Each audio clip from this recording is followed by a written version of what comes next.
eu fiquei 1 ano e 2 meses internada no hospital, mas foram 1 ano e 2 meses não só de sofrimento, mas de uma ressignificação.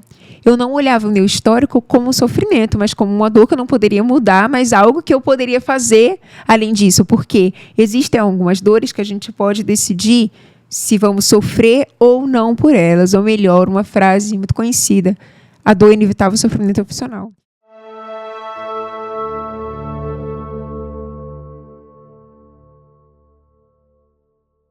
Olá, meus amigos do Atos Podcast. Estamos aqui mais uma vez trazendo um conteúdo maravilhoso para você que acompanha, para você que faz parte aí da Atosfera. Galera, hoje um podcast incrível com a convidada inédita, né? Já eu vou apresentar para vocês. Antes, porém, quero dizer que nós falamos aqui diretamente do nosso estúdio em Fortaleza, no Ceará, essa cidade maravilhosa que a nossa convidada também adora, não é não? Com certeza. Ó, pela voz você já percebe que ela não é cearense, né? Entregou um pouquinho já. Mas, gente, em nome dos nossos patrocinadores... O diretor, como é que ficou aí? A sequência tu não me disse. Cheirinho bom. Gente, estamos aqui. Cadê o café, rapaz, da Cheirinho bom, cara? Gente, Cheirinho bom fornece aqui, é o café do Atos, tá? O diretor vai trazer... Ô, diretor, traz aí, cara. Tá terminando.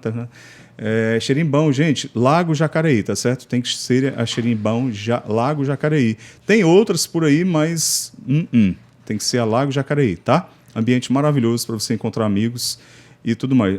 Diretor, tem que ter a xícara, mano. Tá sem xícara. Ah, tá. Diretor aqui desfilando com o café da Xerimbão. A cor do café. A Jéssica, se quiser, pode provar esse café lá da Serra da Mantiqueira, viu, Silvânia? A Silvânia está aqui nos bastidores, é a mãe da nossa convidada. Gente, além da Xerimbão, também Normatel Home Center, tudo para você construir e reformar. Ó, vou botar aqui, ó, para falar... Tá um pouquinho sujo, né, diretor? Mas... Vou falar um sócio. Foi, né? Para falar em sócio, rapaz, o Pedro. Um abraço, Pedrão. O Pedrão não pôde vir, né? Vocês devem estar sentindo falta dele. Deixa eu dar uma limpezinha aqui. Deixa eu limpar aqui um pouquinho. Gente, Normatel Home Center, tudo para você construir ou reformar. Acesse aqui, o QR Code está na tela, você vai conferir lá todas as ofertas da Normatel, tá? E também você fica sabendo onde tem a loja mais próxima, sempre aquela loja bem ampla, com estacionamentos muito bons para você fazer suas compras com toda a tranquilidade, tá bom? Material de qualidade para você construir ou reformar é na Normatel Home Center. Divina Comida, gente. Quem não quer ir num final de semana, num self-service que tenha muita variedade e aquele gostinho de comida caseira, é bom demais, né? Muito.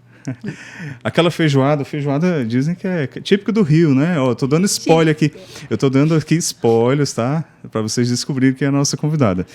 Gente, lá você encontra de tudo no Divina, tá? E com aquele sabor maravilhoso. Então, Divina Comida, acessa, confere as ofertas. À noite tem um rodízio também de pizzas e massas. Caraca, você pode ir lá com seus amigos e familiares, tá bom? Divina Comida. E também Felipe Rabelo Imóveis, a imobiliária que pega na sua mão do início ao fim, durante todo o processo do seu negócio imobiliário, para você ter segurança jurídica e fazer um bom e seguro negócio imobiliário. Se você quer comprar um imóvel, então colocar o seu imóvel à venda, é com a Felipe Rabelo Imóveis. Certo? Diretor, falei todos? Esqueci de algum? Tá tudo certo, né? A viagem, né? Galera, em julho, nós vamos levar um grupo, o Atos, juntamente com a Sky Nations, né, a empresa de peregrinações com muitos anos, larga experiência em peregrinações religiosas. Nós vamos com um grupo com o nosso guia espiritual, Padre Deusimar Andrade. Padre Deusimar Andrade vai ser o nosso guia para uma peregrinação a Roma, esse ano que é o ano do Jubileu da Esperança. Estaremos lá em Roma nos dias do Jubileu da Juventude. Mas também vamos conhecer São Giovanni Rotondo, Assis, um monte de coisa, tá? Então, tá aqui o QR Code, tudo, você obtém todas as informações, você não pode ficar de fora dessa, tá? É isso, né? Ok, então. Pessoal, estamos aqui com Jéssica Oliveira. Que prazer, que honra. Muito obrigada pelo espaço. Deus abençoe. O sotaque é inconfundível, né, gente? Não tem como negar, né? De onde ela é. É do Rio. Com certeza, carioca raiz. Carioca Essa raiz terra mesmo. boa, né? Que é o Rio de Janeiro. Eu não conheço o Rio de Janeiro. Tem que conhecer, viu, Jéssica? Com certeza. E que prazer estar conhecendo Fortaleza, né? É a primeira vez? Primeira vez. Ah. Por um propósito muito especial, com certeza. Sem dúvida. Tem que conhecer as praias. Silvânia, você pode fazer, por gentileza, de empurrar a porta só para ela fechar bem. Pode empurrar com força, que ela tem uma borrachinha? Até fazer o tique. Diretor, vem aqui ajudar. Senão ela vai abrir de novo. Mas, meus amigos, Jéssica, mais conhecida como Jessie Borg, né? Tá até trazendo aqui o livro dela, Desista de Desistir, né? E a Jéssica veio conversar com a gente. Jéssica, muito obrigado, uma alegria. Nós nos sentimos muito honrados em você ter aceito o convite, né? Enfrentou aqui uma escada, gente, para chegar até aqui, né? Isso é uma lição de humildade, Jéssica. Deve ter dado aqui. Isso é uma lição de humildade. Com certeza. Você inspira a gente. É uma troca, eu tenho certeza. E Deus vai multiplicando na nossa vida, né? Sem dúvida. E eu acredito que o estar aqui, seguindo a minha missão, onde quer que seja, não é sobre mim, mas é sobre gerar valor na vida do outro, através da palavra de Deus. Não a minha palavra, mas a palavra dele. Amém. Amém. Jéssica, a gente pode conversar um pouquinho como é que foi a tua história? Com certeza. Deixa eu te dizer uma coisa. Gente, a gente não conversou nada nos bastidores aqui sobre alinhamento, de como falar, de como tratar. Eu quero me colocar, Jéssica, assim, no papel de uma pessoa comum, um cidadão comum, que muitas vezes tem dificuldade em lidar com uma pessoa com determinadas deficiências, né? Às vezes a gente não sabe qual o nome que deve... É deficiência? Foi acidente? O que é que foi? Às vezes as pessoas têm vergonha de perguntar, né? Sim. Aí seria bom até você expor, assim, Com certeza. no dia a dia, o que você sofre, encara, o que é que te deixa chateada, o que é que você percebe que as pessoas não fazem por mal, mas por falta de conhecimento, né? Sim. Não é verdade? As pessoas não sabem até como lidar, às vezes, né? Com uma pessoa que tem algum tipo de deficiência. Então, para iniciar, assim... Como foi? Você já nasceu com alguma deficiência ou foi adquirida em virtude de alguma coisa? Claro, e muito importante você começar com esse assunto, você se colocar em humildade de reconhecer que você quer aprender e se disponibilizar a aprender, porque isso é muito forte. Eu digo para as pessoas, eu sei que muita gente tem um medo de ofender na conversa, mas nada melhor do que perguntar, se dispor a dizer, eu quero aprender. Isso. Ensina-me, sabe? Claro que nem todas as pessoas estão aqui para estar ensinando sempre, mas tudo pode ser possível através de uma troca.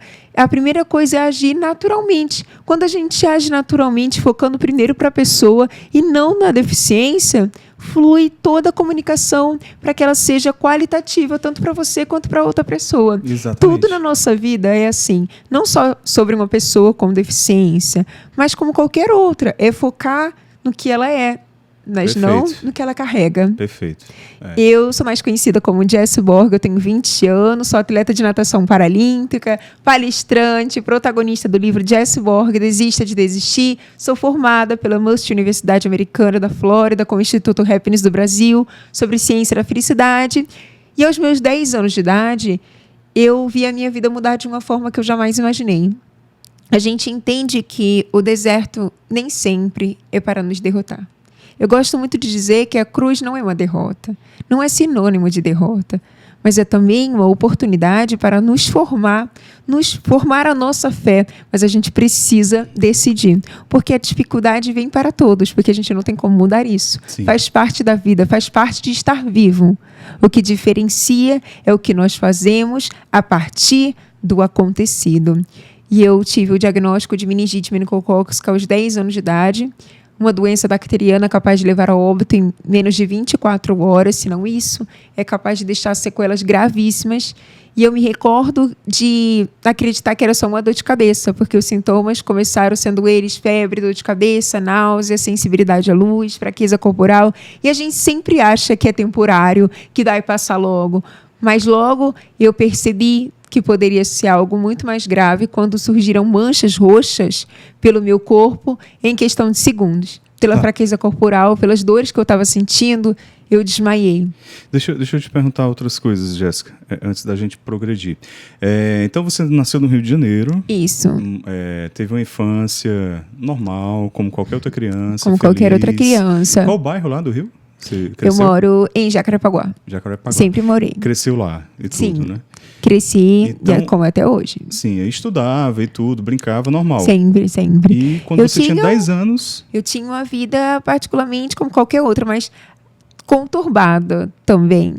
Né? Eu gosto muito de falar da minha infância também para que as pessoas entendam, porque quando as pessoas veem a minha força de hoje, não imagina o que eu enfrentei no passado. Por que eu digo que hoje eu sou muito mais feliz? Ainda tem muito para a gente contar. Mas o porquê que eu digo que hoje eu sou mais feliz? Porque antes eu tinha braços, eu tinha pernas, eu tinha audição, mas eu acreditava que a vida era sobre o externo. E a gente se decepciona muito quando a gente começa a depender da nossa felicidade nas coisas do externo, quando, na verdade, a maior felicidade é sobre uma vida interior. Uma vida interior trabalhada, sendo fortalecida todo dia. Para mim, antigamente, nada estava suficiente. Porque quando a gente começa a depender do externo, nada está suficiente. Vai ser legal ganhar um presente, a gente vai viver um momento prazeroso ali, mas daqui a pouco que passar esse momento, que é temporário, passou o efeito, né? passou o efeito, a gente vai querer mais. Vai querer mais, porque o nosso cérebro tem sede de emoções prazerosas. Então a gente precisa construir a verdadeira felicidade, que é uma vida interior, porque é duradoura. Isso não quer dizer que a gente vai estar bem emocionalmente o tempo todo, que a gente vai estar sorrindo o tempo Sim, todo. sim. Muito pelo contrário. É. Estar bem o tempo todo é sobre uma positividade tóxica. O que a gente entende aqui é uma habilidade para que a gente possa ter ferramentas para quando acontecer essas emoções de tristeza, raiva ou qualquer outra do tipo, a gente tem uma inteligência emocional de lidar com elas. Antigamente não tinha. Eu tinha braços e pernas, mas eu era incompleta. Porque o que nos completa é Jesus, porque Ele é o tudo da nossa vida. Sem dúvida alguma. Você teve na infância uma experiência de Deus? Você teve uma formação católica na infância? Tive uma formação, sempre fui católica. Eu gosto muito de dizer que, além da catequese, né, que a gente faz na igreja, para a gente se preparar, né, para receber a Eucaristia, eu tive primeiro a catequese familiar. A minha avó, meu avô, eles são muito católicos. A mais importante. Que veio a geração da minha avó para a geração da minha mãe e veio para mim. Mas ainda assim eu tinha umas questões emocionais, porque a gente vai dependendo de algumas coisas. Faltava algo dentro de mim. Faltava eu me entregar ao extremo para Jesus. Às vezes a gente fica no meio termo e a gente vai encontrando vazio a partir disso, né? E eu tinha esse vazio, tanto que resultou em ansiedade, uma doença emocional, a psoríase também, uma quase depressão. Mas o momento espiritual, o momento forte de intimidade com Jesus foi no deserto. Eu precisei passar por uma doença para me encontrar com Jesus. Porque quando tudo foi acontecendo dos sintomas, que eu fui para um hospital mais próximo, fui recebida de emergência, eu já fui vendo a ação de Deus acontecer a todo momento. Porque eu não conhecia o hospital que eu estava, não fazia sentido do que estava acontecendo ali. Tanto que a primeira médica, ela disse que eu poderia voltar para casa, que era só uma dengue. Logo surgiu outra médica. Pois é outra questão, né? Que até os profissionais às vezes têm dificuldade, né? Tem uma dificuldade maior. Né? Por isso que hoje a minha história não é só sobre a parte da fé, mas eu também uso como uma informação. Porque eu não era vacinada, justamente porque eu nunca fui informada, nem eu e minha família. Então, se você não sabe que algo existe, quando é que você vai tratar? Quando é que você dá em busca? Eu não sabia. E até hoje funciona dessa forma. Infelizmente, esse meu relato é há 10 anos atrás. Mas até hoje, se eu postar alguma coisa na minha rede falando sobre meningite, como eu faço, nas minhas rotinas, falando sobre meningite, informando, são diversos comentários de pessoas dizendo: eu não sabia disso. Eu tenho 40 anos e nunca soube de meningite. Eu tenho 50 anos e nunca soube de meningite. E a meningite não escolhe idade nem lugar. Ela acontece em todas as idades. Antigamente era uma doença só para bebê, só para criança. Hoje não. Vem acontecendo em todas as áreas. Teve um político aqui, um político bem conhecido aqui no estado do Ceará, que teve com já nessa casa aí de 50, 60 anos. Exato. E foi rápido. Muito rápido. Foi rápido, Tanto ele que faleceu. precisa ser tratada de Rápido, imediato. é. Muito, porque se eu tivesse voltado para casa através da recomendação da médica, que suspeitou que fosse uma DEM, com certeza eu não estaria aqui hoje contando do meu testemunho. Porque a meningite, ela tem uma gravidade capaz de levar a óbito em 24 horas. Mas logo surgiu uma outra médica, antes de eu ir embora, que foi como a luz. Por que como a luz? Porque ela não só tinha o conhecimento necessário da meningite, que ela era a única naquele hospital. A única que sabia, mas ela teve também uma fé de que eu iria sobreviver. Mas você já estava indo embora com sua mãe? E aí, Já estava indo embora com a minha avó. Como é que ela surgiu, essa outra médica? Eu, na verdade, estava indo embora e aí surgiu essa médica, pediu que eu ficasse em observação no hospital recebendo soro. Porque até então, ela não teve ali de imediato que poderia ser meningite, mas ela precisou esperar um pouco. E em todo esse processo, eu recebendo soro na veia, que o meu caso foi piorando, que eu fui ficando muito fraca, tanto que no primeiro dia que ela viu a situação toda acontecendo, ela nem esperou o resultado dos exames saírem, ela já foi inserindo os antibióticos e nesse primeiro dia eu já entrei em coma. Eu já fui entubada, porque foi toda uma turbulência e, como a gente sabe, da rapidez da meningite precisa ser tratada de imediato. Já deveria começar a ser tratada quando eu cheguei de emergência no hospital de manhã, mas eu precisei passar por aquele processo de observação no hospital. Mas muito importante as pessoas saberem disso, saber dos alertas da meningite, para que a gente não espere muito, né? Não espere o pior, porque às vezes a gente fica fazendo isso. E eu fico pensando, se eu estivesse em casa, acreditando que era só uma dor de cabeça, o que isso poderia ter resultado na minha vida? Uma consequência muito maior, a gente sabe, né?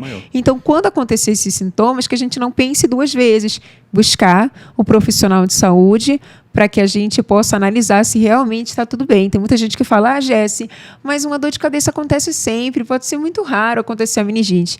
Pode ser raro acontecer, mas quando acontece, pode ser raro sobreviver. É verdade. Então, são as escolhas que a gente tem que fazer. E aí você já ficou no hospital e passou quanto tempo? Eu passei 3 dias nesse hospital que era em Angra, porque aparentemente eu só estava passeando com a minha avó em Angra. Né? Por isso que eu não conhecia nada, não conhecia o hospital. Então, foi tudo muito rápido, foi uma turbulência. Aí, quando eles confirmaram que era meningite... Eu fiquei internada mais 3 dias, e depois desses 3 dias eu precisei fazer uma transferência para um hospital com mais recursos, que foi o Hospital Pedro Ernesto, onde começou de verdade toda a minha luta. Eu cheguei no Pedro Ernesto, eu estava em coma, passei mais 22 dias em coma. Quando eu acordei, já não conseguia mais falar, eu sentia meu corpo 100% paralisado, não conseguia mover nada. Então, foi para mim um choque muito forte, porque aparentemente 24 horas atrás, porque quando a gente entra em coma, é como se tivesse passado só um dia dormindo, mas na verdade já tinham passado 22 dias. Então eu acreditava que era só uma dor de cabeça, era uma coisa muito rápida, e quando eu acordo já não consigo mais me mover, não consigo falar, não consigo, porque eu passei muito tempo entubada, então não conseguia usar a minha voz. Eu passei uma semana muda, mas foi uma semana que eu tirei a lição do silêncio, muito poderosa. Muito difícil a gente lidar com o silêncio, porque o silêncio a gente tem os pensamentos do tipo, Deus não fala mais comigo, Deus não quer mais me ouvir, Deus não quer mais falar, Deus me abandonou, Deus não está me escutando, mas muito pelo contrário, Deus também age no silêncio. E o silêncio é uma ferramenta muito poderosa de oração. E com apenas 10 anos eu tive essa mentalidade. Tão importante que quando eu voltei a falar, eu não queria me desesperar, eu não queria me perguntar o que estava acontecendo. Eu só queria realmente seguir os planos de Deus, porque ainda em coma, eu tive um contato espiritual com o Senhor, eu tive um abraço espiritual. Então, quando eu voltei, eu não era mais a mesma pessoa. Porque quando Deus entra no nosso coração, é automático que a gente se torne outra pessoa. É impossível Deus tocar em você e você ser a mesma pessoa. É impossível. E como é que foi essa experiência? De fato, é muito difícil explicar. Claro que eu não consegui ver com os meus olhos, porque a gente não tem essa capacidade. Mas eu tinha muito forte que eu fui abraçada naquele coma por Jesus. Né? Como se ele tivesse me colocado no colo, porque eu acordei outra pessoa, então não tem outra explicação senão isso. Né? E mesmo que eu tivesse muitas dúvidas de como é que ia ser minha vida, com todas aquelas turbulências que estavam acontecendo, mesmo que eu tivesse essas dúvidas, eu estava mais firme, porque eu sabia que Deus estava comigo. E tem até uma passagem, né? Mesmo se a gente estiver no vale da morte, sim, Deus está conosco, e isso basta.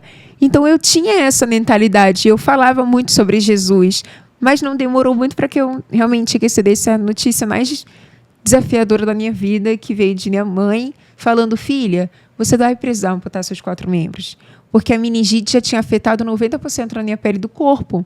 Ou seja, a meningite, a bactéria já tinha afetado muito mais. Então, a gente precisava fazer as amputações para que não chegasse no meu coração. Uma dúvida. A bactéria da meningite, ela come, é isso? É, exatamente. Ela se é como se, alimenta das outras... metaforicamente falando, é isso. E eu, como era muito criança, a minha mãe explicou exatamente dessa forma, que é como se fosse um bichinho, né? Vai ali pegando as partes, né? Se alimentando daquelas partes, aí chega um momento que a gente não tem mais músculo ali, né? Então a gente precisa amputar, porque não tem mais vida, não tem mais funcionalidade. Então foi isso que aconteceu. E a gente precisava fazer isso quanto mais rápido possível, porque as chances de chegar no coração, de afetar a parte do cérebro era muito rápida também, né? Eram grandes essas chances. Então, a gente fez o processo de amputação. Mas, ainda assim, foram feitas uma de cada vez. Porque, como o meu caso era muito grave, com certeza, se fosse tudo de uma vez, eu não teria resistido. O meu caso era de apenas 1% de chance para sobreviver. Era muito mais fácil a pessoa olhar para mim e dizer: não tem mais solução. Não tem mais jeito. Tanto que tiveram pessoas que diziam e acreditavam que eu não ia sobreviver. Mas Deus, ele nos diz fortemente, todos os dias, mesmo que a gente não perceba, mesmo que a gente não escute, para Ele tudo tem solução. Para Ele nada é impossível. E se para Ele nada é impossível, para nós também não vai ser. Porque Ele está no controle da nossa vida. Mas a gente precisa acreditar nisso, né? Porque a gente acaba, como por exemplo...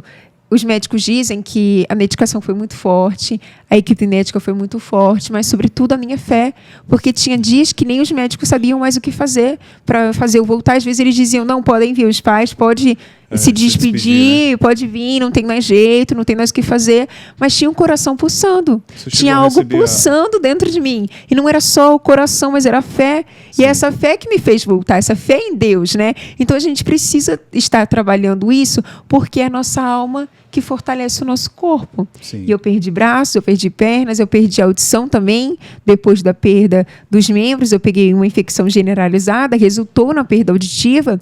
Eu sou surda bilateral profunda. Se eu tirar o meu implante, eu não escuto absolutamente nada.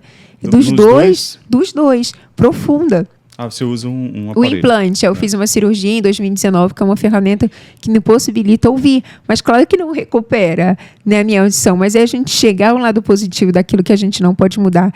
Eu fiquei 1 ano e 2 meses internada no hospital. Mas foram 1 ano e 2 meses, não só de sofrimento, mas de uma ressignificação. Eu não olhava o meu histórico como sofrimento, mas como uma dor que eu não poderia mudar, mas algo que eu poderia fazer além disso. Porque existem algumas dores que a gente pode decidir se vamos sofrer ou não por elas. Ou melhor, uma frase muito conhecida: a dor inevitável, o sofrimento é opcional. Então, já tinha isso em mente. Eu não vou sofrer por aquilo que eu não posso mudar. Eu vou deixar no controle de Deus. O que eu puder fazer, eu faço. O que eu não puder fazer, eu entrego para Jesus. E muitas situações da nossa vida não fluem positivamente porque a gente quer estar no controle de tudo, daquilo, né, que só Deus pode estar. Jéssica, uma história muito nova para ter essa... É porque eu acredito que quando a gente entrega a nossa vida... Essa capacidade de ressignificar desse jeito aí, tudo estava acontecendo, né? Sim. Quando a gente se entrega, Deus nos dá tudo aquilo que é necessário para a gente sobreviver.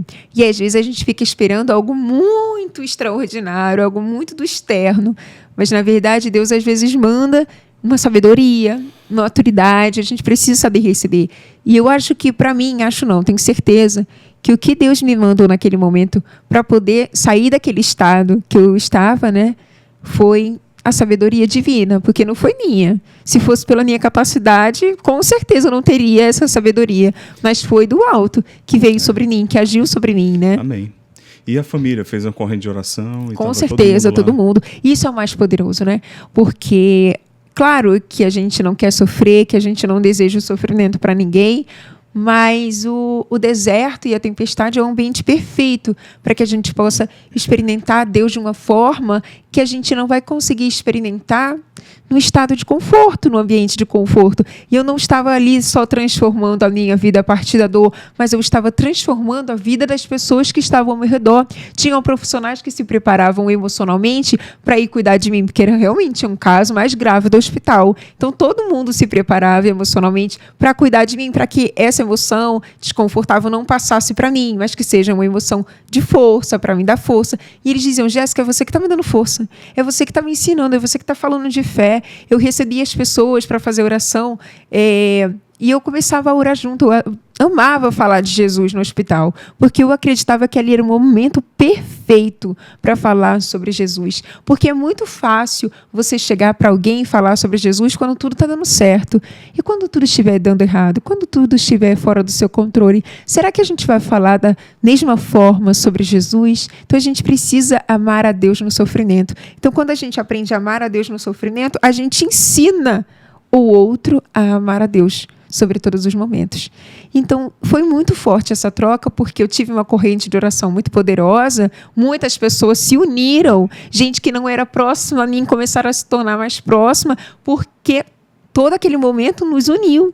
O casamento dos meus pais hoje são outros, são mais fortalecidos, a gente se mantém forte na família, porque estávamos ali, esquecendo do nosso problema fora do hospital, porque tinha aquele, então a gente focava ali. Meu pai chegava no hospital e a gente tentava conversar uma brincadeira para tentar distrair todo momento. Minha mãe também, então a gente desbloqueava, né? A gente silenciava todos os barulhos do mundo. Sim. E focava no que Deus queria falar para a gente. Jéssica, você passou quanto tempo no hospital? Passei 1 ano e 2 meses internada. 1 ano e 2 meses? 1 ano e 2 meses.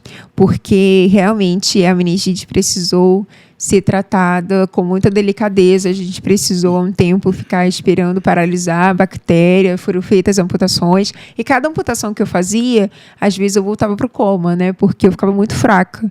E teve uma vez que eu também consegui sair da CTI, mas peguei uma infecção na CTI, voltei de novo, peguei infecção no isolamento, né? Precisei voltar para a CTI. Então, foi todo um processo. A gente precisou ter muita paciência, né? E isso é a paz de verdade, né? Porque às vezes a gente acha que a paz é estar no momento de conforto, é estar no lazer. E embora isso seja muito legal, a gente precisa também, mas não é o principal. A paz é quando você sabe que está passando pelas aflições, passando pela tempestade, mas ainda assim você está confiante num Deus que está no controle de todas as coisas, né? Porque maior que a nossa dor é o Deus que cuida de nós. Sem dúvida, sem dúvida. Jéssica, eu tenho tanta coisa para a gente conversar, mas eu tenho que liberar a Jéssica já aqui, pessoal, que ela vai para Piripiri. Nós estamos gravando aqui no dia 13, né, hoje? 13 de fevereiro, né? E daqui a pouco a Jéssica vai com a mãe dela para Piripiri. Então tem que liberar já, né, Jéssica? Logo veio a adolescência. E aí um adolescente passar por essa situação, né? Que aí vem a questão da vaidade, né? De repente começa a surgir o interesse, né? Pelos meninos e tal. Exato. Natural, um processo natural, né? Exato. E aí você difícil. Você se vê desse jeito, porque você é uma menina bonita, né? Obrigada. Muito bonita, né? E o seu interior, como você colocou, né? Ela exala essa beleza. Mas aí a gente sabe que a adolescência não é fácil. Não é fácil. Não é fácil. Não é mesmo. Tanto que, para você ter ideia, no primeiro passeio que eu tive após a minha alta, depois de 1 ano e 2 meses, a minha mãe me perguntou: o que você quer fazer, né? E eu amo shopping. Eu falei: não, gente, eu quero ir no shopping. Fui pro shopping. E aí, assim que a gente estava indo embora, foi um passeio incrível, mas finalizou de uma forma que eu não esperava, mas que também foi muito importante para a minha maturidade que eu tenho até hoje. Eu me deparei com uma roda de jovens em que eles olhavam para mim e eles começavam a fazer uma expressão de vômito. E começavam a rir entre eles e apontavam para mim e riam entre eles. Naquela hora, de verdade, eu confesso que eu queria chorar muito. Porque imagina, seu primeiro passeio, depois de você ter vivenciado um monte de turbulência, e se deparar com isso não é fácil. Eu estava muito constrangida, mas eu precisei pensar: peraí, é muito mais sobre eles do que sobre mim. Muito mais sobre a falta de conhecimento deles do que sobre mim. Muito mais sobre a falta de maturidade, porque as pessoas estão agarradas no físico. A falta de membros não me define, mas o que eu sou por dentro é só um detalhe, a deficiência. O que me define é o que eu escolho me tornar. E muitas pessoas dizem, Jéssica, você sofre preconceito? Não, eu não sofro preconceito, eu vivencio ele. É diferente. Claro que eu gostaria muitíssimo de chegar no shopping, chegar no espaço público e todo mundo tivesse com um olhar maravilhoso para mim. Nem sempre. Às vezes é um olhar de espanto, uma criança falando, mãe, olha ali, não tem braço, não tem perna. É aquele escândalo. Mas eu começo a olhar de uma outra forma, porque eu não quero levar isso para a minha vida. Eu não quero que isso paralise a minha vida. Então eu digo, o outro eu não posso mudar, mas eu tenho como mudar a forma como eu vou reagir a isso. E foi muito difícil, mas o esporte com certeza me ajudou muito a ressignificar a partir dessas situações de preconceito da sociedade, falta de acessibilidade, falta de conhecimento, preparação de profissionais no ambiente escolar que eu precisei enfrentar muito, o subjugamento, só consegui fazer mesmo essa atividade. Gente, como assim? Calma, sabe? As pessoas estão focadas no externo, mas no é aquilo físico. Que a gente estava conversando no início, Exato. Né? As pessoas, às vezes, a gente crê, né? Que a maioria faz sem querer, né? Acaba Exato. saindo ali. Exato, mas é sempre uma oportunidade e muito importante porque eu nunca vi isso, claro que realmente é um grande problema. Eu digo que o problema não está na deficiência, mas está na falta de capacitação, a falta de preparação da sociedade, mas eu estou sempre ali, disposta a me posicionar. Eu sempre juntava os professores no ambiente escolar, falando sobre essa fase, e eu sempre juntava todo mundo, juntava os diretores. Olha, pode ser feito assim, pode ser feito de uma outra forma. Isso foi muito importante porque existiam outras pessoas com deficiência naquela escola, mas que infelizmente não se posicionavam. Não por culpa deles, né? Porque muitas vezes, até mesmo no ambiente dentro de casa, foram obrigados a aceitar tudo. Sim. E aí aquele medo de você falar algo contra a vontade do outro, de ser abandonado, de ser criticado, porque já existiu muito subjugamento, mas eu tive esse apoio da minha família muito valioso, que eu falei, eu não vou guardar só para mim, eu vou usar para mudar a minha vida, meu ambiente, mas mudar o ambiente de outras pessoas também. E os professores foram mudando, principalmente com os outros alunos. Eu sempre puxava, não, traz essa pessoa, vamos fazer um trabalho junto. Como é que funciona para você? Porque cada pessoa tem a sua individualidade, não somos iguais, ninguém é igual a ninguém, né? E a gente entender isso é muito poderoso para que a gente possa criar uma comunicação única para cada um. Sem dúvida. Sim. E você precisou ser muito cuidada, né? Se deixar ser cuidada, né? Exato, porque isso é muito... você passou, de repente, a precisar quase que inteiramente da ajuda das pessoas para se alimentar, para tudo, né, Jéssica? Com certeza. E aí, como é que foi essa experiência de você... Porque precisa ser um ato de muita humildade, né? Muita. A gente pedir ajuda. Porque é uma humilhação, né? É uma humilhação... você ser dependente, né? Você depender do outro. Como é que foi isso para você? Até que eu nunca olhei isso como um problema, mas sei que já foi sim problema para muitas pessoas, porque de fato não é fácil mesmo a gente pedir ajuda.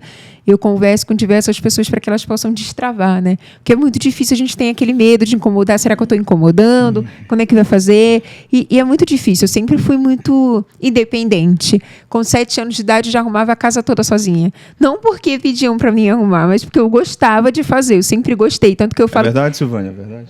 Verdade. Verdade. A mãe dela está confirmando aqui. Eu queria colocar a Silvânia aqui do bate-papo também. Não vai não, Silvânia? Tanto que, sem brincadeira, mas uma das coisas que eu sinto saudade de fazer é lavar louça. E aí eu fico brigando com os meus amigos. Caraca. Eu falo, não acredito que vocês não gostam de lavar louça. Aí Olha eu amava lavar louça, gente. Vamos tomar vergonha na cara, Matheus. Olha aí, a Jéssica dizendo que sente saudade. Louça. E o Matheus, Tainara, bota moral aí, né, no Matheus, né, cara? Tem que pôr moral. E eu gostava de lavar a louça, eu gostava de fazer tudo. Então, e agora? Como é que eu vou viver sem meus membros, né? Como é que eu vou viver sem essa independência? Mas eu escolhi a vida, então, de alguma forma, eu tinha que desenvolver algumas ferramentas. Mas, graças a Deus, eu tenho uma mãe maravilhosa.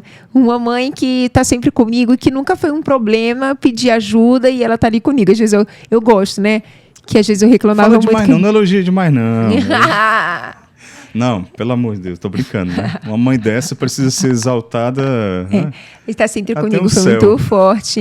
Então, assim, eu vejo muito através de minha mãe a imagem de Maria, né? Então, para mim, isso é muito, muito forte, muito poderoso. Então, assim, eu tenho essa conexão, mas eu precisei enfrentar algo que foi muito desafiador. Eu fui convocada pela Seleção Brasileira de Jovens para ir para o maior mundial escolar do mundo, na França. Peraí, calma. para a gente chegar até aí. Vamos lá.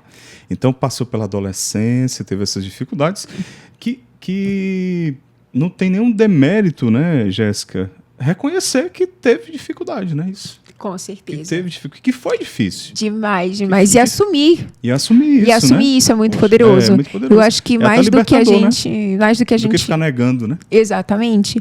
O problema acontece quando a gente o ignora. Exato. Né? É como se fosse um carro da vida. A gente tá no controle, né? E aí do lado a gente coloca o problema. Não é colocar o problema atrás, porque senão a gente esquece dele. É reconhecer o problema, mas à frente tem a direção, onde você quer chegar, o que você quer alcançar, e ali vai ser só um detalhe. Você pode usar esse problema como uma ferramenta para você ser impulsionada cada vez mais, para chegar na direção onde você quer, o local onde você quer. E sobre a viagem da França, eu precisei ir sozinha. Tá, mas espera aí. Você estava no colégio e o que te atraiu ao esporte e o esporte paralímpico? Como é que foi isso? Na verdade, o esporte chegou até mais do que o ambiente escolar, né? Que eu, quando fui receber a alta, foi em 2016. Você tinha quantos anos? Eu tinha 11. Tá. Tinha 11. Então foi logo depois, né, que você saiu do hospital. Exato, porque em 2016 estava acontecendo os Jogos Paralímpicos no Rio. Tá. Parece que foi algo de Deus, porque assistir para atletas competindo, para mim, foi como uma representatividade importantíssima, para que eu entendesse que eu também era capaz. Eu vi, através daqueles atletas paralímpicos, uma oportunidade de fazer o mesmo. E eu reconheci que o esporte também, além de ser, não é só algo, né, a lazer, é uma profissão também, quando se trata de alto rendimento, né? Sim, um atleta, você trabalhar com disciplina, fazer o treino, mesmo que você não queira. Como, por exemplo, tem muita gente que diz, Jéssica, eu gostaria de ter sua motivação. Gente, não é sobre motivação, é sobre disciplina. Porque existem muitos dias que eu acordo sem vontade de treinar, mas eu preciso. Então, quando eu saí dos Jogos Paralímpicos, eu saí impulsionada e decidida que eu queria fazer um esporte também. E um detalhe, eu sempre tive medo da natação. Eu sempre tive medo de nadar. Piscina, para mim, era o maior terror. Hoje é minha segunda casa, literalmente. Mas como você decidiu pela natação? Porque eu tomei posse dentro do hospital mesmo, que eu era capaz de fazer. Qualquer coisa que eu quisesse. Qualquer coisa. Qualquer coisa que eu quisesse. Mas a natação em especial? E a natação especial porque eu assisti os paratletas competindo. E aí eu assisti outras modalidades. Mas aquela foi a que tocou meu coração. E dali despertou um sonho que nem eu mesma imaginava, nem eu mesmo tinha. Então, foi algo que despertou no meu coração através da arquibancada. E tanto que a gente começou a luta, porque é uma luta, assim, quando a gente fala do esporte de alto rendimento do Paralímpico, né? Falta visibilidade ainda, falta apoio. Então, realmente, foram 2 anos procurando o esporte paralímpico. Depois eu entrei numa instituição, mas não era para formar atletas paralímpicos, era só inclusão a lazer. E eu queria competir mesmo. Eu queria ter a oportunidade de chegar a alguns Jogos Paralímpicos e representar o país, representar a minha família, todos que aqui estão caminhando comigo, né? Então, eu fui para um outro clube que me deu uma grande oportunidade para que eu me formasse como atleta de alto rendimento mesmo, como é até hoje. Em 2021, eu comecei a competir oficialmente e nessa competição pude conquistar 2 medalhas, sendo uma de ouro e uma de prata. Caraca. Foi para mim um grande impulso, né, para que eu... Isso campeonato brasileiro? Como Sim, foi. Inclusive no Rio de Janeiro mesmo. Rio de Janeiro. Que era um campeonato regional. Que vai em várias regiões. Mas aí já classifica para a Olimpíada? Esse aí que você foi campeão? Não classifica para a Olimpíadas. Ela classifica para as competições nacionais. Campeonato Brasileiro, que são maiores, que acontecem em São Paulo, no Centro de Treinamento Paralímpico. Então, eu fui construindo essa trajetória. Em 2021, também tive a oportunidade de participar das Paralimpíadas Escolares, onde eu conquistei 5 medalhas de ouro, e dali eu já fui para 2022. E em 2022, pelo destaque nas etapas nacionais, pelo destaque das Paralimpíadas Escolares, eu tive a convocação da Seleção Brasileira de Jovens. Da Seleção Brasileira de Jovens, eu tive a convocação para a França. que foi, assim, para mim, um dos anos mais importantes, assim, da minha trajetória como França, atleta. me ajuda aí, que o tempo passa tão rápido. Foi quando mesmo? As Paralimpíadas da França, foi quando? Foi ano passado? Foi ano passado, mas essa 2024. competição foi 2024, foi Paris 2024. Tá. Mas essa competição que eu fui para a França não foi de Paris 2024. Tá. Em 2024, infelizmente, eu não tive uma chance porque eu operei no meio termo ali, então eu tive que parar um tempo a minha trajetória. Atleta assim, né? Assim. É uma trajetória de altos e baixos que a gente precisa ter uma disciplina para a gente permanecer, porque senão a gente desiste no meio do caminho, porque é muito difícil. Eu estava chegando num auge de meus resultados e aí veio a cirurgia, precisei parar e me impediu de outras oportunidades. Mas tudo deve acontecer no tempo de Deus. Então não era o meu tempo. Claro que no meu tempo eu queria que fosse aquele, mas não é no meu, é no tempo dele. E a gente sabe que quando acontece no tempo dele é melhor do que daquilo que nós esperamos, né? Jéssica, agora essa cirurgia, só por uma curiosidade, foi ainda em decorrência da meningite? Essa que você fez agora? Sim, não ao mesmo tempo. O que acontece? Eu amputei com 10 anos. Ou seja, eu amputei numa fase de crescimento.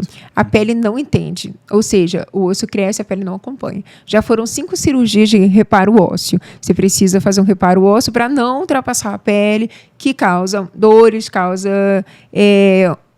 prejudica ali para que eu possa desenvolver nos meus treinos, né? Porque não adianta, eu posso estar com gás que for necessário, mas se eu tiver com dor, a gente não consegue fluir. Exato. Então chega um tempo que se eu estiver ali pressionando essa dor, ela realmente faz literalmente meu corpo parar e aí eu preciso fazer a cirurgia.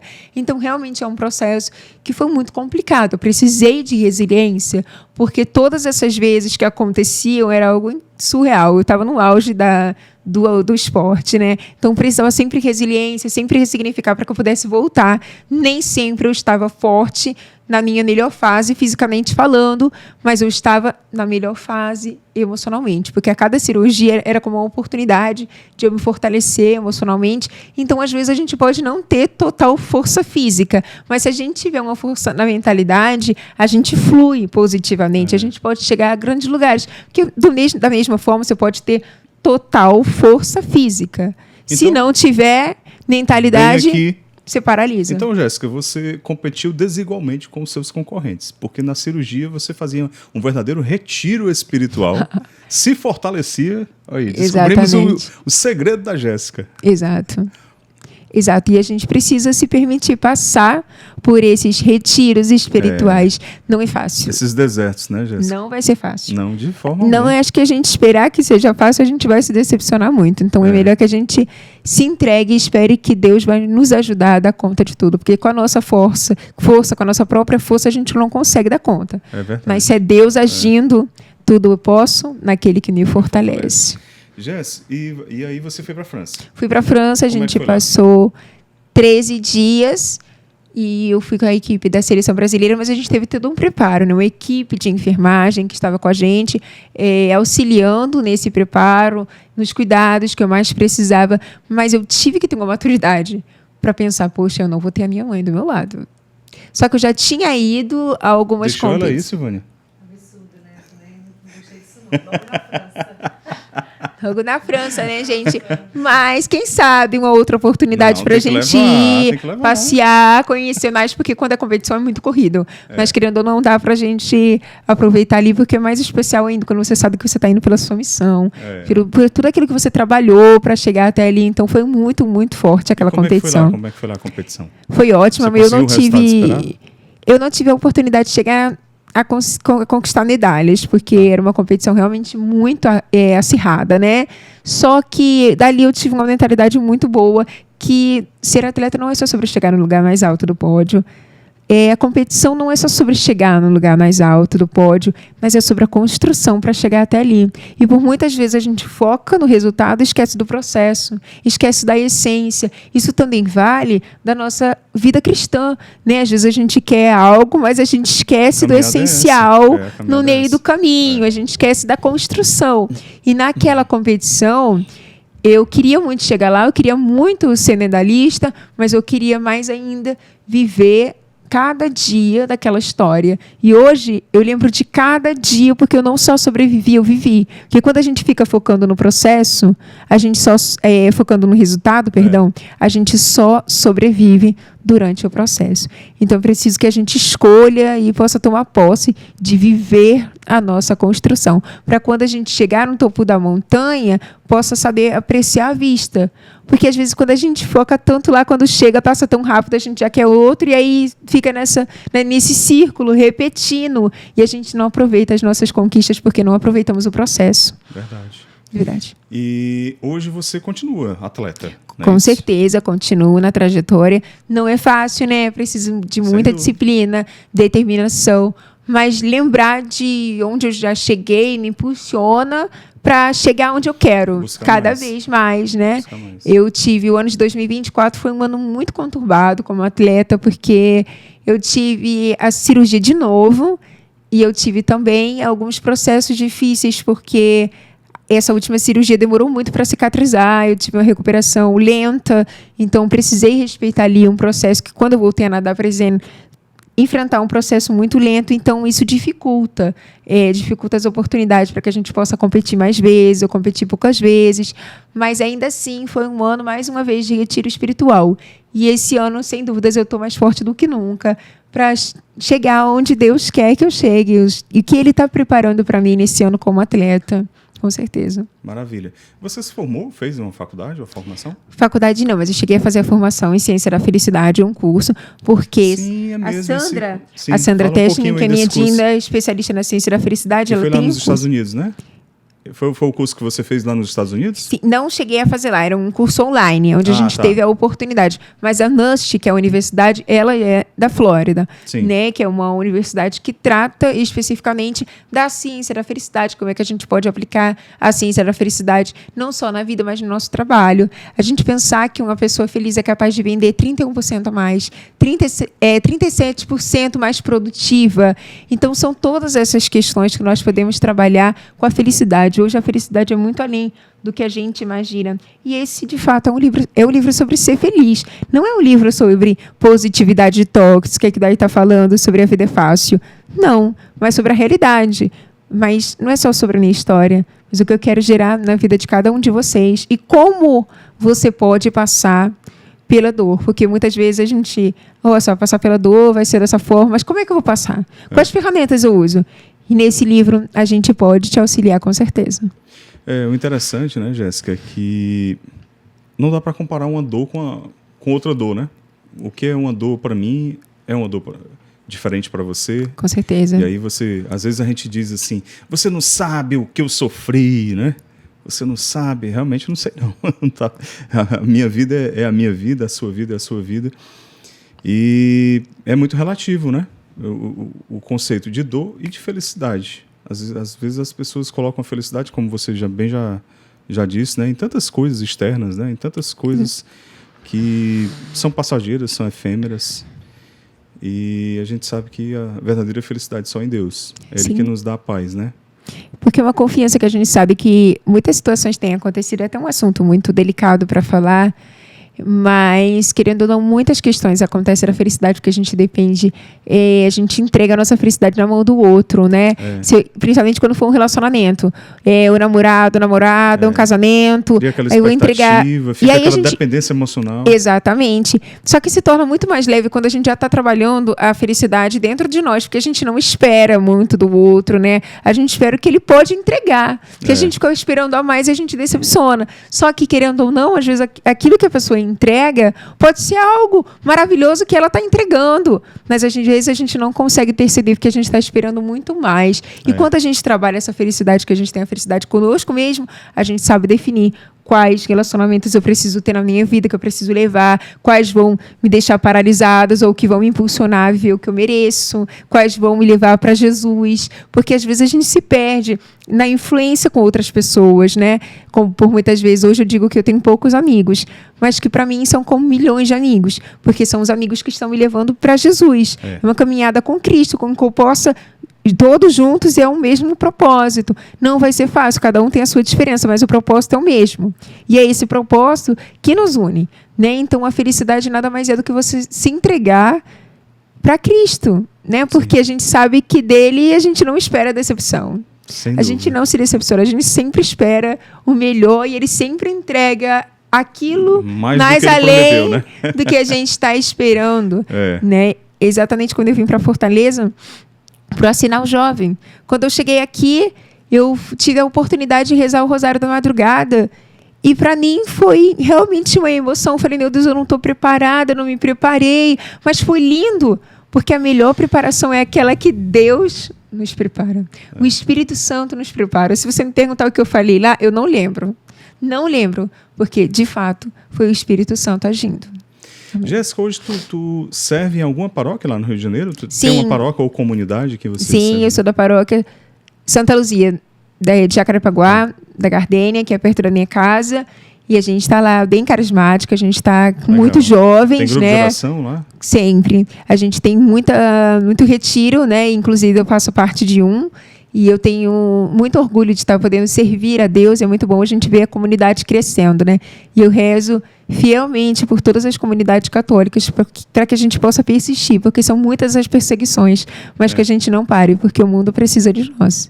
Sem dúvida alguma. Amém. Eu estou te vendo aí na capa do livro com umas próteses. Isso é verdade? Ou foi uma... Sim, sim. É verdadeiro, Eu tive isso o aí. processo das próteses, mas por conta das cirurgias, eu precisei paralisar um pouco desse processo, ou não paralisar, mas ir com calma, né? Porque é um processo de reabilitação. Eu fazer a cirurgia justamente para poder usar a prótese, né? Porque se eu tiver com a dor, não consigo desenvolver. É todo um processo de reabilitação que não é fácil, é lenta, mas que acredito que esse ano a gente vai iniciar mais uma vez esse processo das próteses. Eu gostaria muito, né, de estar usando agora nesse momento, mas eu utilizo uma cadeira motorizada que me ajuda nesse processo em que eu não estou utilizando as próteses.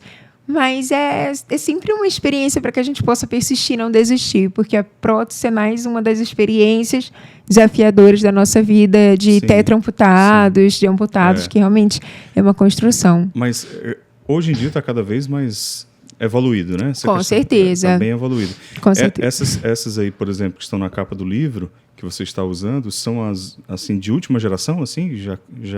Não, já tiveram mais evoluídos até agora, né? A gente tem próteses com mais evolução, porque está atualizando a todo momento, né? Graças a Deus, porque é uma ferramenta onde a gente pode ter uma qualidade de vida melhor, né?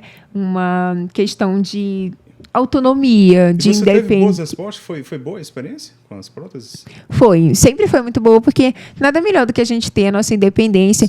E assim, eu sabia que eu tenho a oportunidade de andar, né, causa aquele impulso, mas assim, realmente é muito difícil, e que às vezes eu falo, calma, não vou me cobrar tanto, né? Tudo acontece no tempo de Deus, porque às vezes eu fico me cobrando, quero andar, e aí as coisas fogem do meu controle, e às vezes a gente causa aquela emoção desconfortável, mas que possa acontecer no tempo de Deus, para que eu possa voltar de novo, porque é muito bom a gente estar na altura do olhar do outro, principalmente se eu tiver com a prótese do braço, para poder comer sozinha. Eu tenho uma adaptação mesmo, que eu como sozinha, mexo no meu celular sozinha, tudo nas minhas redes, sou eu que faço, mexendo sozinha, escrevo os textos, escrevendo tudo. Legal. Mas, assim, com a prótese facilita muito mais, né? Facilita. Porque existem lugares que a gente não tem acessibilidade. Às vezes, com a prótese, facilita para que a gente possa conseguir estar no espaço. Sim. Maravilha. Jéssica, conta um pouquinho sobre o livro. Como é que foi a experiência de escrever um livro? Você contou com a ajuda dessa pessoa, né? A Sandra. Sandra, é isso? minha Tinda, isso. Então, sempre foi um sonho para mim. Na verdade, eu nunca imaginei lançar um livro. Se me dissessem há 10 anos atrás, eu diria impossível. Não acredito que eu vou realizar isso.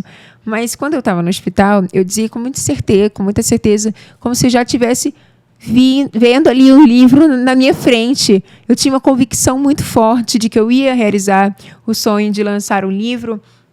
Tanto que eu dizia, eu vou entregar na casa de cada um de vocês, eu vou distribuir para todo mundo a minha história detalhadamente, que eu quero contar para o mundo. E depois de 6 anos do acontecido, né, que foi 6 anos sonhando, orando, esse sonho aconteceu. A gente teve uma oportunidade de lançar o livro em Gramado, que a gente viu que eu fui palestrar, mas a gente viu como uma oportunidade de realizar o lançamento do livro. E foi muito importante. A gente teve pouco tempo, né? Eram 3 meses, ou mais ou menos 2 meses, para lançar um livro. A Sandra e o Marcelo, que é o jornalista que nos ajudaram, foram maravilhosos para que a gente pudesse, mesmo em pouco tempo, lançar de forma muito positiva esse livro e colocar mesmo de uma forma muito curta, com clareza, tudo aquilo que eu vivenciei e o que eu quero passar para o mundo, né? Quando eu falei, esse livro não é só sobre a minha história, mas o que eu fiz a partir do acontecido. Esse livro é sobre ser feliz, né? Uma ressignificação. Então, a gente teve, inclusive, foi na pandemia que eu lancei esse livro, onde poderia ser o caos, impossível de lançar, porque todas as empresas fechadas, editora fechada, livrarias, mas a gente lançou virtualmente, tanto que nas minhas redes sociais até hoje a gente tem um site, e que é do lançamento do meu livro, e onde você pode acessar também no meu Instagram, jessiborg.oficial, que tem link na minha bio. Então, a gente lançou e eu acho que foi um propósito, né? Poderia ser o momento mais difícil de lançar um livro, mas foi um propósito de Deus, porque foi um momento que mais pessoas precisavam ouvir uma palavra de conforto, uma palavra de ressignificação. E eu creio que meu livro foi uma mentoria disso. Sem dúvida alguma. A sua mensagem deve atingir principalmente a juventude. Não só pela sua idade, né? Acredito. Mas pela mensagem em si, de você enxergar a felicidade naquilo onde está verdadeiramente, né? A felicidade de saber que tudo passa, né? Que as coisas... Que um dia todos nós vamos envelhecer, né? E vamos perder a nossa né? Capacidade física de alguma forma. Um dia todos nós vamos ser dependentes de alguém de alguma forma, né? E aí a sua mensagem, a sua pregação, ela nos toca muito nesse sentido, né? Eu creio. De a gente repensar algumas coisas na vida, né? Exato. Deixar de lado, às vezes, tanta bobagem que às vezes a gente se prende e que sem querer a gente se vê envolto, né? Pela vida mesmo, cotidiana, a gente vai sendo levado e daqui a pouco você esqueceu o que é essencial, né, Jéssica? Sim. Mas eu acho que a vida em Deus, a vida de oração, né, o cultivo da vida espiritual, eu acho que nos ajuda a manter a centralidade da vida, nos coloca no prumo, né, de volta, no manche da vida. Né? Eu acho que sem uma espiritualidade, sem uma vida em Deus, a gente fica no vazio, né? Então, com certeza. Só Ele nos preenche, só Ele. Que a sua mensagem chegue principalmente à juventude, que tanto precisa, né? Tanto precisa. Assim e agora, por que o nome Jessiborg? Jessiborg, porque ciborgue vem de robô. Né? Eu digo que eu sou uma garota robô porque eu tenho os 4 membros. Né? Os 4 membros de prótese. De prótese. Então é um robótico ali. E não só sobre isso, mas eu tenho um aparelho que é um chip ligado no cérebro, que é o implante, né? Então já começa daí essa questão. E aí eu vi um filme que eu acho que... Agora eu não vou lembrar o nome, mas em que a personagem ela tinha uma parte, assim, grande parte do corpo, que era como se fosse robótico, e aí parecia muito comigo quando eu uso as próteses, né? E eu falei, não, gente, eu sou uma ciborgue, sou a garota robô. Isso é muito legal quando eu vou falar com as crianças, né? Porque às vezes estão com aquele olhar de curiosidade, mas quando eu falo sobre o Homem de Ferro, sobre eu ser irmã do Homem de Ferro, Liga da Justiça. Aí eu já falo logo, aí pronto, vira ali. Quebra o gelo, né? Quebrou o gelo, quebrou, e aí já quer saber mais. Como assim você é irmã do Homem de Ferro? Manda uma mensagem pra ele, eu não acredito. Legal, e eles acreditam, né? Porque no momento, geralmente, eu tô com as próteses, né? Então, realmente, parece muito. Aí criança viaja na fantasia, na criatividade, né? É a gente trocar. Jéssica, infelizmente, a gente vai ter que liberar vocês, né? Ainda vão pra Piripiri. Pessoal do Piripiri, curte aqui, segue o Atos Podcast, ó. A terra da família aqui da Jéssica. Sim. Jéssica, muito obrigado, viu? Foi bom demais. Amém. Deus abençoe. Receber você aqui, né? Escutar a sua partilha. E, assim, gente, ser edificado e tocado. Gente, deixa o like, porque foi bom demais. Segue a Jéssica, @jessiborg.oficial. Da mesma forma do livro. Pronto, da mesma forma do livro. O diretor vai colocar aqui na tela, todo mundo segue aí, acompanha o trabalho da Jéssica. Você, empresário, né, pode apoiar a Jéssica como atleta paralímpica, né? Então, se você é empresário, pode dar uma ajuda, apoiar a Jéssica, né? Entre em contato também, né, Jéssica? Com palestras também. Com as palestras, levando para a sua empresa, eu já fui né? em alguns espaços do Brasil e estou hoje fazendo curso de inglês para quem sabe levar a minha palestra. Se Deus quiser, fora. Internacionalizar a Jéssica, olha só. Então, você é empresário, levar para sua empresa, ou então pároco, você na sua paróquia, levar também para a sua paróquia, comunidades, né, Jéssica? Com certeza. Né? Entre em contato, tá bom? Muito obrigado, viu, meu irmão? Deus lhe abençoe Amém, muito. o mesmo. Viu? Muito, muito obrigado. E obrigado também a Silvânia, que está aqui nos bastidores, não quis aparecer. Essa mãezona, né, gente? A mãe dessa merece o céu, né, não, Jéssica? Com certeza. Gente, obrigado pela audiência, foi bom demais. Deixa o seu like aí. Se você não é inscrito ainda no canal, se inscreve, que é rapidinho e não paga nada. E deixa o seu comentário. Deixa aí nos comentários o que é que você achou desse bate-papo com a Jéssica, dessa história de vida maravilhosa. Valeu, até o próximo!